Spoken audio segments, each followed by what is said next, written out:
ass. Yeah, But there you go. Then you- it's not okay. It's just a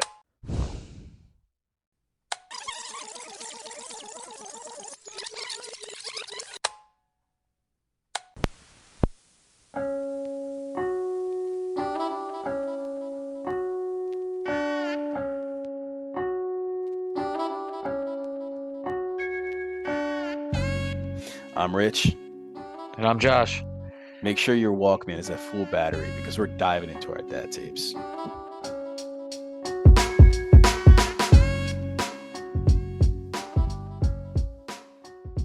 Thanks for listening to tape number 2 of the Dad Tapes. Let's get rolling. What are we drinking tonight? So tonight, I know I sent you on a beer mission to who knows how far away you had to run, but Okay. double nickel, the Vienna style lager. Double Nickel, just for those who aren't aware, it's a brewery from Pennsauken, New Jersey, and it's you know, I'm more of an IPA guy, but I could still go for a good lager. Honestly, it's not that bad. This is the first time I've had it. It's not that bad. It's got a little hint of something. Maybe it's the Vienna. I'm not too familiar with the Vienna style lagers, but it's not bad. I mean, it's a 20 IBU score, 5.3 alcohol percentage, but what do you think of it? It's okay. Um, it's not the That's best not beer what that you I've were had. just saying 2 minutes I ago. mean, it tastes like ass, Yeah, but there you go. Then you- it's not okay. It's just a ass tasting butt listen, sweat beer. it's beer, so I'm gonna drink it, but Yeah, that's it's not true. something that I'm going to go and buy again. I can tell you that much. Beats Natty Ice for me. In my opinion, I'd rather drink Natty Ice than drink this. God, But, man. Labatt's Blue.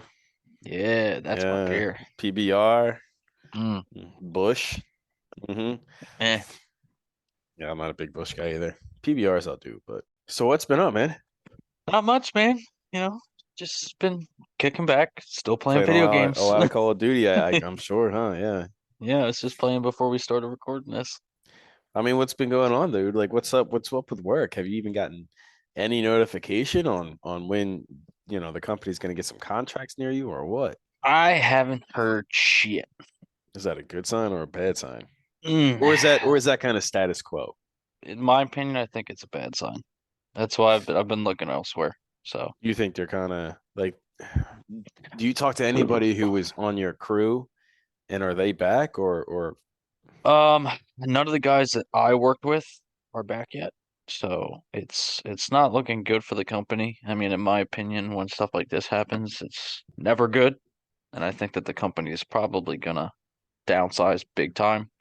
I haven't heard damn? anything from anybody. So, And this but is still Keely, right? yep, yep. So Damn. I mean, are they getting a lot more contracts up north, or are they just you think they're just kind of like really getting pushed to the wayside here? I think they're getting out pushed by all the other companies in the area. I know you'll absolutely find something, dude. You got your CDL, you got your, all the education and welding, and dude, you're not gonna have an issue finding something. Nah, I'll find something. It's just gotta Yeah. take some time. So, But but until how about you? then, man, you could just bum it up on Call of Duty all day, huh? Hey, that's where I'm at. Getting Yeah. paid to do it too. Oh So, shit. but Yeah, what about you? same old here, man. The kids just being monsters and one one day rolls into the next sometimes. You get weeks like that where nothing exciting happens. That's this week. I mean, I will say though, we've been enjoying the nice weather. That warm spell we're in, definitely nice.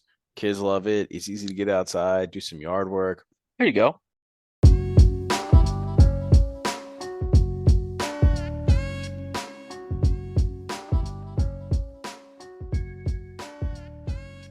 We're getting to that part of the show where it's be a prepared dad. So tonight, the segment we're going to be reading from Be Prepared, a practical handbook for new dads. It's going to be split up into two portions or two small segments, rather. The first part, and we're starting from the beginning of the book. So we want to, go along every step of this book with you guys because, there are some things in here that are pretty useful. And I'm a dad of 5 years, and so is Josh. So it's, pretty handy. Now, the one thing I remember going back to putting myself back into prenatal stages with my now wife with our firstborn and our secondborn was creating, actually more so the firstborn because you lived through it the first time. Creating the picture of what our baby's going to look like. And you know, it's it's very it's very commercialized. You come to find out. And Oh yeah, yeah. you could see babies firsthand, but it's like you always just the impression you're left with is you don't typically see a baby unless it's an immediate family member for the first few days of its life. And Yeah. what you were imagining it coming out as is that very like Gerber baby look, that very, quite honestly, it looks like the baby's already a few weeks old. And that's just where your mind goes at when you think of babies, what you see on TV, what you see on commercials, and just that very commercialized, normalized, unfortunately, but commercialized view of what a baby looks like. And then the second part is what your newborn will look like. And it's sometimes it can be a pretty stark Horrifying. difference for some people. Go on, Josh. You tell them. Majority, I mean, I agree with Rich. A lot of people sit here and think, oh, this baby's gonna come out, looking beautiful, looking like commercialized baby, or And every you're baby is beautiful, no matter how of cone shaped course, their head is. yeah, or puffy bloodshot eyes they've got. I mean, it's they come out, some of them, everybody's gonna look different when they come out. Nobody looks the same ever.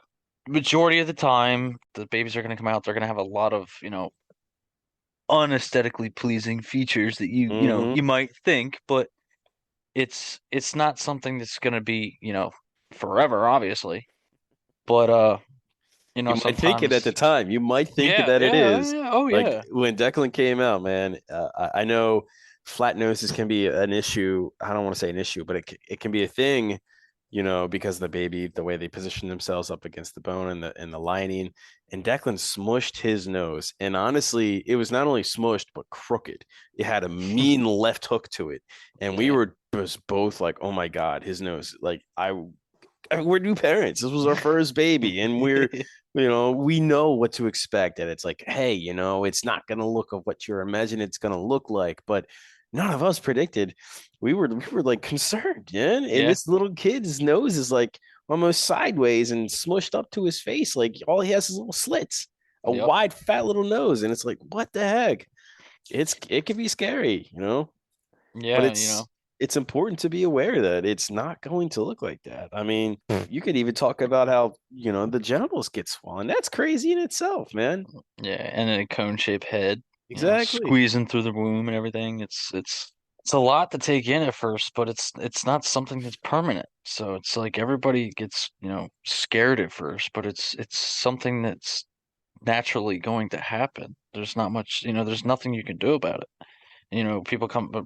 Babies come out with birthmarks, bruises, rashes, and covered in a cheesy substance that protects the baby's skin in the Hmm. womb. Like it's Yeah. it's kind of scary, but It looks like a freaking alien, man. It really does. It yeah, looks I like the mean, movie Alien with that thing bursting out of that's what it looks like. mm, It's mm, mm, not mm. much different. Sometimes you think a little baby's gonna pop out of there when you Wait, watch but that movie Alien. so what we're saying is when that little beautiful baby comes out, don't be scared because it's It's okay to be scared. I mean, yeah, it's okay But to be scared, but just just know that understand it's it's most likely normal, and you will know if it's not because somebody will tell you otherwise. You know, I mean, we listen, if gotta. that baby's cooking in there for 9 months, I mean, there's not It's going. much. It's It's a tight area with a big baby coming out, man. yeah, And we had exactly. small babies. Well, Our you guys did. I mean, damn, well, you guys yeah, got lucky. Does it make you look forward to have another one? Do you want to have another one? What? we've discussed it. Yeah? It's in discussion. It's in discussion. Oh man. Well, I know our third is gonna come after your second and after Hallie's first. Yeah. So you guys got a while then. Yeah. Well, you say that now, but I'm telling you, me and Joe called it. The over and under is 4 months for you, my guy. 4 months. We'll All right, see. four months from now, or like, Oh no, 4 months from when we had that bet. So you're talking 3.5 months now. okay.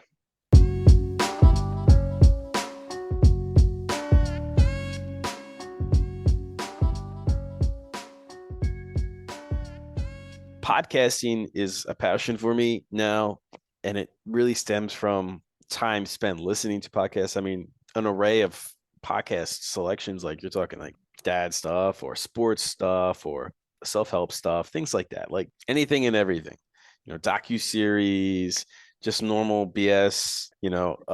Upon listening to one of my podcasts, I discovered what's called the Kaizen Method.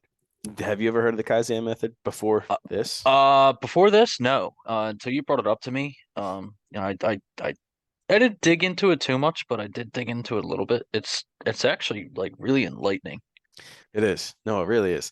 So this methodology practices the aspect of improving yourself by 1% every day. Now, it can be really good practice to implement in your life as not only just as a grown adult. I mean, 1% better consists of you just folding your clothes and even just folding your clothes before even putting them away. Just folding your Yeah, clothes, or instead of throwing the dirty clothes next to the hamper, put it in there. 1% better. Even if it's not every day, if it's once a week, I mean, that's still enough to try to progress yourself, and that's the underlying goal of this methodology, is to be better. You can never not be better. yeah. So what is interesting about this methodology is, now when you say Kaizen, what's your first thought? Like, that's like I, I some like feng shui, kung fu, Asian, like Asian philosophy type of approach. yeah. It was surprised as you may be, it was created by a group of business theorists during the Depression era of America to help implement the theory in American industries to prepare for the upcoming war. When it was clear that, when in the late 30s, who shall not be named, took over Germany and decided, hey, I'm going to be the dictator of the world. It kind of was clearly indicative that a war was going to happen. And these theorists decided to implement business and shift the American industry to prepare for that war, because we were America. We're going to be there. When aren't we there? Shout out to the Art of Manliness podcast, which is the podcast that I actually got this information from, and got me interested in learning more about it. And that aside, I mean, I really think everybody should kind of look into this methodology and see where you can enhance your life every day, because it is kind of important. It's important to not just be stagnant, to not rut yourself into a spot and not know how to get out. And not only that, there is no such thing as not self-improving, in my opinion. There's always room for improvement, because even when you improve in one area, you're going to slack eventually somewhere else, and that's just nature. Yeah, and we're not saying you have to go and save the world. Hmm. We're not. Well, not everybody can. Yeah, not everybody can. And we're not sitting here pushing you to go and be the best of the best. We just want you to improve anything in your life. Your self-value, it could be, the way you brush your teeth in the morning. I mean, it's anything. We just want you to improve yourself to make yourself better for you, not for anyone else. And for your kids. I mean, if you're I making mean, yourself better yes, for yes, yourself, I mean, that's where it has to start. And that's just, it's going to have a ripple effect. Not only are you going to be better for them, you're going to also, if they visually see you trying to do better yourself, they're they're going to going to do want to that do better. same practice. Hmm. Exactly.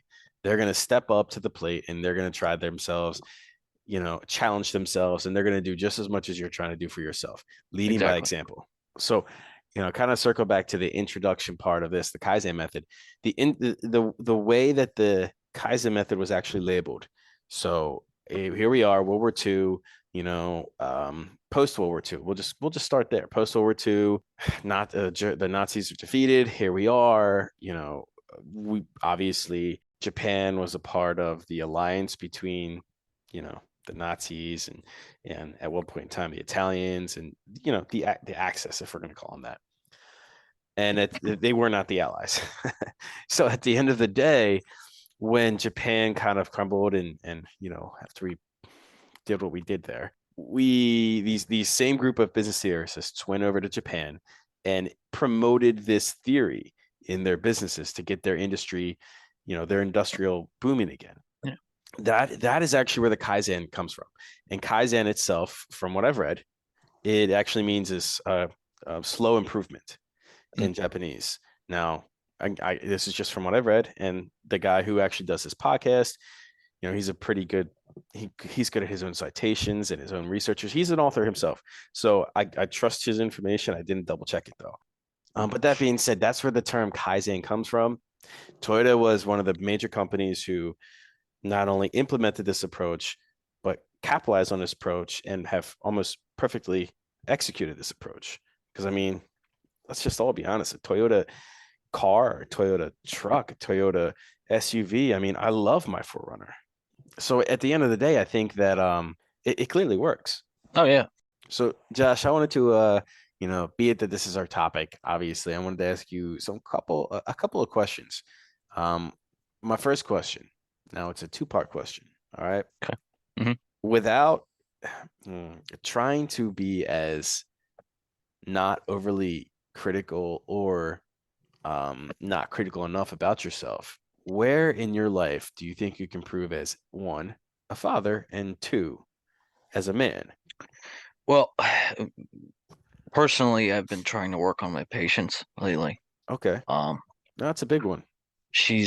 Addie can be a bit um unpretentious. She's not very good when it comes to paying attention. Um, she's got the squirrel method mind. Literally, Okay, like yeah, she sees one thing and then literally another second later, she's completely occupied with something else. yeah, So it I it know that it feeling. it, it gets a little tough because, for instance, if she's at home and she's got all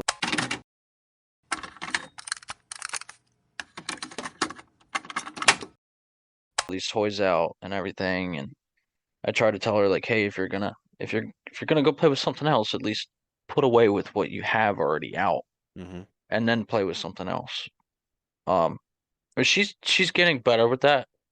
And honestly, it's nice because it's helping me to work on my patience as well, Yeah, and it helps me not because I could be very short-tempered, always yeah, have been, I know that feeling. and it's kind of also been helping me work on that as well. Because when Okay. she starts to get to the point where she's like done with something, she realizes, oh, hey, I gotta put this away, All right, or no, at I want to least, or step at in least and try. because I think I will say trying to that's immense, man. And kudos to you for that because that's I am a patient person myself, and I think I can still improve on that. But what small steps then are you doing to help improve that? So if improving your patience with Addie, and I think that could have tenfold effect in your life because if you could have more patience with the kids, you can find patience to have for other things. Oh But yeah, what small steps then are you doing? Like, what's one small thing that you've done to try to improve that patience? Because patience is the goal. So, what steps are you doing to get to that goal? I tell myself that, I'll tell Addie, hey, put this stuff away first and then come back to something else if you want. Hmm. And I tell myself, give her the opportunity to put it away. Hmm. And if you have to remind her again, that's when, it gets a little bit harder.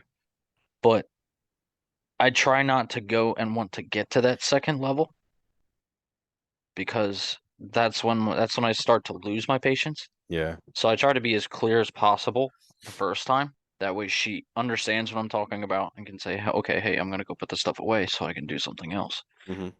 But when she does get to that second set, which it takes to obviously it takes time for kids to learn. They're kids, Yeah. I tell myself like just relax. She may not have understood what you said. You may have said something, that confused her, whatever. Just, Even forgot. yeah, exactly.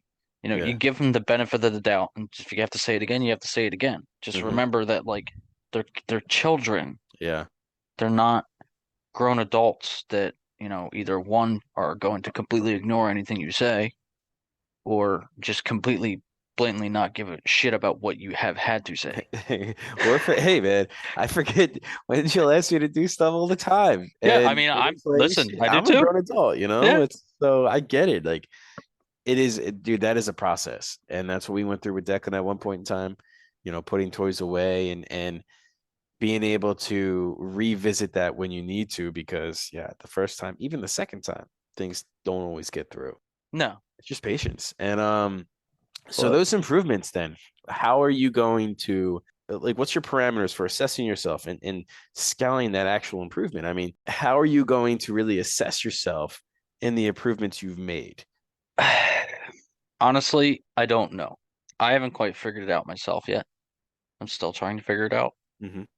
But I know the fact that when I start seeing changes with things like, for instance, with Addie and my patience and her, listening and trying to pay attention to things, I know I'll do better when I'm not, a ticking time bomb Yeah. or whatever you want to say. But um, when I know that because I honestly, she has the same, she's the exact same way I am Hmm. when it comes to being impatient. Because Stubborn. you get very, very Stubborn. stubborn. Yeah. But when I start to see things getting better, obviously going to keep working on it.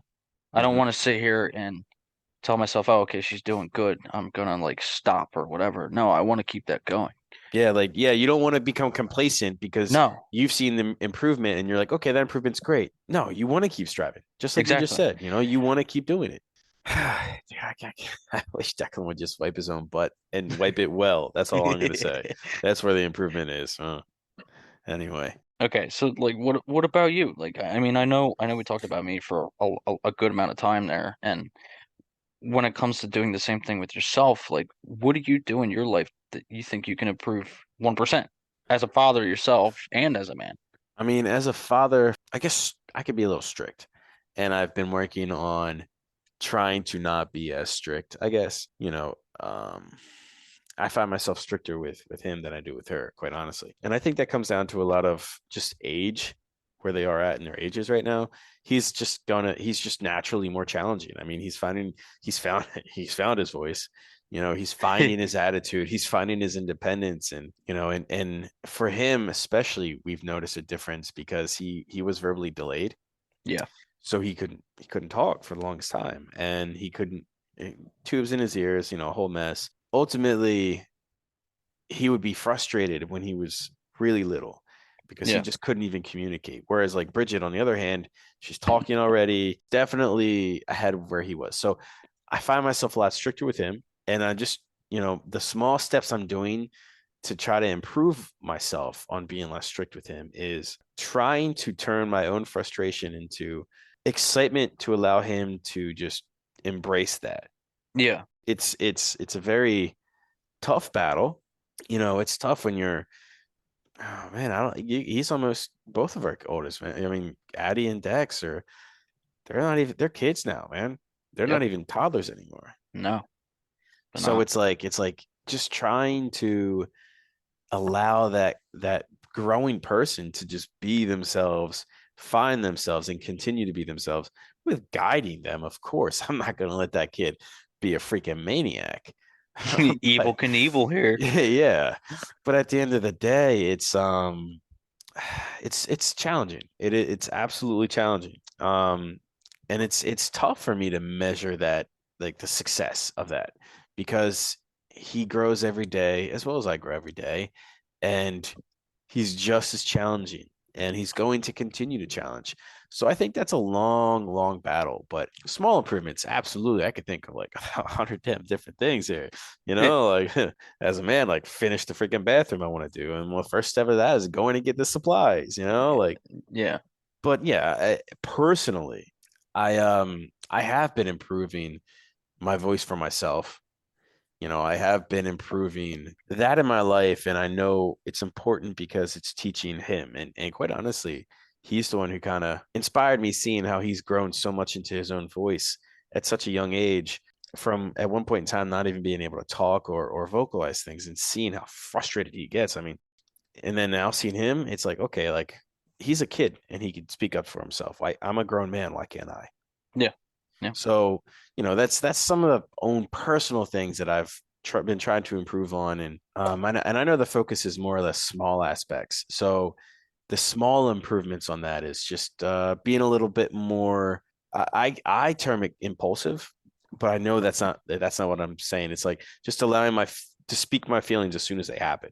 yeah, yeah. And that's one of the small things that I've allowed myself to do and continue to do. And moving forward, I mean, there's still room for improvement. Again, like I said, there always is. So I'll certainly try to find different methods to improve that. And once I'm happy with that, then go on in a different direction. I mean, I know we discussed how the Kaizen method was developed, but what I'm looking at it as, for me, my voice is the car going down an assembly line. And it's just the small pieces that I'm getting to make sure that the car is right. Because at the end of the day, you could piecemeal a car, but it's not going to drive far. No. I want to develop a quality car. Yeah. So there's small improvements that I'm doing for myself every day. That's how I view it as. It's Quality improvements for yourself. exactly, Yeah. exactly. Moving forward, um, how would you assess yourself, the scale of the improvements? I mean, I guess I could just kind of the smaller things like that I can quantify. It's easy for me to actually have parameters to measure by. It's the other stuff. It's the stuff, finding my voice. And though I can't put that down to a science to find those parameters to measure myself by, I at least can reflect back and be like, you know what? I used to not do this. I used to not speak up. I used to not, and now it's Yep. like, okay, I'm doing that now. So that's just at least the only type of measurement I can get for like that for the personal attributes and personal qualities for myself. Mm. I've personally witnessed your self improvement in one aspect of being a single father. I remember, I don't want to put your business out there, so I'll keep it pretty modest. When Addie was trying to get used to going to your home every other, the time frame that she sit there for, I remember how tough it was. When Yeah. she got to a certain point, it was just a mommy, mommy, mommy thing. And you can't fight that. It sucks. It Yeah. sucks, dude. And my heart bled for you, but you can't fight that. And honestly, you made those improvements. Like, you were confronted with that. And you made that change, man. And since then, it's been awesome for you. I mean, I think that was an astronomical change, dude. And It literally was in just big. one visitation, almost, it felt like. It was big. It was very big. There was a time where she was, in the beginning, it was kind of, it was iffy. Like, hey, she got to the point where she's like, I miss daddy, and I'd have her and see her, and we'd have a good time, and I'd bring her back, and it was good for a little while, and then it got to the point where, she got more comfortable with mom. She was out of her safe zone for Yeah, well, an she was aspect. leaving mommy. I mean, Yeah. you're not the full-time parent, unfortunately. And that's I'd love to get into that another time, but Oof. at the end of the day, you're just working with the best you can with the hand you're dealt. And Yeah. you know, dude, kudos to you, man, because the way I remember when you called me and you were like, I don't know what to do, and dude, I didn't know what to do either, and I felt helpless for you. But at the end of the day, dude, you stepped up and you were the man you needed to be, and you were the father you needed to be. And since then, man, every time you've hung out with us and she's there, like, she's enjoyed herself, and that's the Exactly. way it should be. I mean, it's great. I mean, we have awesome times now. I made it all about her. Hmm. When she comes here, completely solely about her. Unless there's something important that has to happen. If she wants to go to the park, we go to the park. Yeah, If it's a rainy day and we're home, we'll watch movies all day or yeah. play with toys, Legos, whatever. It doesn't matter. And ever since that those changes came about, she's a totally different person. Just even your relationship with her is, it's got to Exactly. be a difference. Oh yeah, That's I'm proud of you for that, man. Really, that appreciate was that. that was good. It took a lot. It was tough, but the tough times make you reflect back. They make you appreciate how far you've come. Yeah, exactly. Yeah, it's worth it. Keep improving, everybody. Yeah, keep it up, man. You'll get there. I know it's tough, but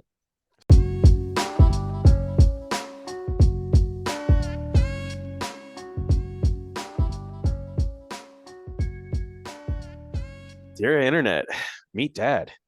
It's that time where we got some good little blurbs from fmylife.com tonight. We decided to dabble into that. It's Josh, why don't you lead us off with 50 Shades of Shit? all right. So 50 Shades of Shit. Now remember, FML's all anonymous, unless somebody chooses to put their name on it. This one says, today I got home and I saw my dad come out of the kitchen in a red silk hood. I I had no like where this idea. is going. I had no idea what the hell he was doing until I went inside and I heard him upstairs say to Mom, "Oh, Grandma, what a big mouth you have." Hell, hell of a way to discover your parents like to role play in bed. We're done. We're ending the show on that one right there. We are done. See you guys next week. All right. So this one, the lawnmower man. All right. Today I was sitting outside while my dad was mowing the lawn. That bastard ran over a hornet's nest with several now angry hornets. Somehow he escaped unscathed. I didn't. FML. This one's called Mr. Rogers. Today, my dad got drunk and thought it would be a great idea to clean up the yard by dumping gasoline all over the leaves and lighting our entire front yard on fire. Fuck my life. Sounds like something I would do. You know, I do some I'm sure dumb he shit cleaned when up I'm drunk. I'm sure he cleaned up the leaves though. I can guarantee you he didn't have any more leaves in his front yard. That's a he got that done. Oh Goal man. accomplished. Memory man. Today, my dad let me use his phone. This sounds like me. This sounds like me. 5 minutes later, he had my mom call it because he thought he'd lost it. Fuck my life. Yo, that is so bad, but that is so relatable for me. Oh God. You Ooh, got this last one. Wrap it this up. one, This this one's one. good. Narc. Today, my dad planted and discovered a pack of cigarettes in my backpack to distract my mom from his gambling problem. Fuck FML. my life. That's fucked up, That's dude. hilarious. That is hilarious, man. All right, so it's getting to that time, the end of the show. We want to do a social media shout out. We Shut up. You can got find us on all Facebook, bro. We got a Facebook now. We got an Instagram. We got a Twitter. We got a Pornhub. We got every. yeah. Tell them what's up, Josh. Where can they find us? It's Facebook is just the Dad Tapes, Instagram is at the Dad Tapes Podcast, and Twitter is at the Dad Tapes. And be sure to like and subscribe. Leave a review of the show whenever you listen to podcasts. It truly helps the show. Leave us questions, Leave us questions. Reach anything. out to us on our social media platforms. But honestly, guys, the reviewing the podcast on it really does help us. And if you like our show, and you want to share it with friends, absolutely do that. Word of mouth is critical. Show us some Yeah. love. If you Show us like the us, show love. us. Yeah, it's all right. Not too much love. Just make sure you use a glove. Ah! That wraps it up for today. But before we depart, guys, don't forget to rewind the tape before boxing it back up. Don't be that guy. You don't want to Please be that don't. guy. Peace. See ya.